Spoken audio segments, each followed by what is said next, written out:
ಶನಿವಾರದಂದು ಮನೆಯಲ್ಲಿ ಈ ಉಪಾಯ ಮಾಡಿದರೆ ದೂರವಾಗುತ್ತೆ ನಕಾರಾತ್ಮಕ ಶಕ್ತಿ.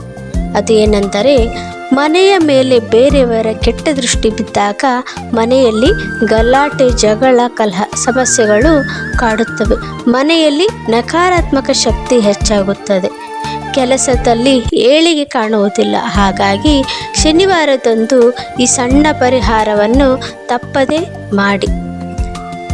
ಅದು ಏನೆಂದರೆ, ಸ್ನಾನಾದಿಗಳನ್ನು ಮುಗಿಸಿದ ಬಳಿಕ ನೀವು ಮನೆಯ 4 ದಿಕ್ಕುಗಳಲ್ಲಿ ಬಿಳಿ ಕಾಗದವನ್ನು ಇರಿಸಿ ಅದರ ಮೇಲೆ 2 ವೀಳ್ಯದೆಲೆ ಮತ್ತು ಅದರ ಮೇಲೆ ಕಲ್ಲುಪ್ಪನ್ನು ಹಾಕಿ ಮನೆಯ ಎಲ್ಲ ಕಿಟಕಿ ಬಾಗಿಲನ್ನು ಮುಚ್ಚಿ 1 ಗಂಟೆ ಕಾಲ ಹಾಗೆ ಬಿಡಿ. ಬಳಿಕ ಎಂದರೆ 1 ಗಂಟೆಯ ಕಾಲ ಬಿಟ್ಟು ಬಳಿಕ ಕಾಗದದ ನಂತರ ಮತ್ತು ಕಲ್ಲುಪ್ಪು ತೆಗೆದು ಚೀಲದಲ್ಲಿ ಹಾಕಿಕೊಂಡು ನಿರ್ಜನ ಪ್ರದೇಶದಲ್ಲಿ ಎಸೆದು ಮನೆಗೆ ಬಂದು ಕೈಕಾಲು ತೊಳೆದು ಒಳಗೆ ಬನ್ನಿ. ಇದರಿಂದ ಮನೆಯಲ್ಲಿರುವ ಯಾವುದೇ ನಕಾರಾತ್ಮಕ ಶಕ್ತಿಯನ್ನು ಕಲ್ಲುಪ್ಪು ಸೆಳೆದುಕೊಳ್ಳುತ್ತದೆ, ಮನೆಯಲ್ಲಿ ಏಳಿಗೆಯಾಗುತ್ತದೆ.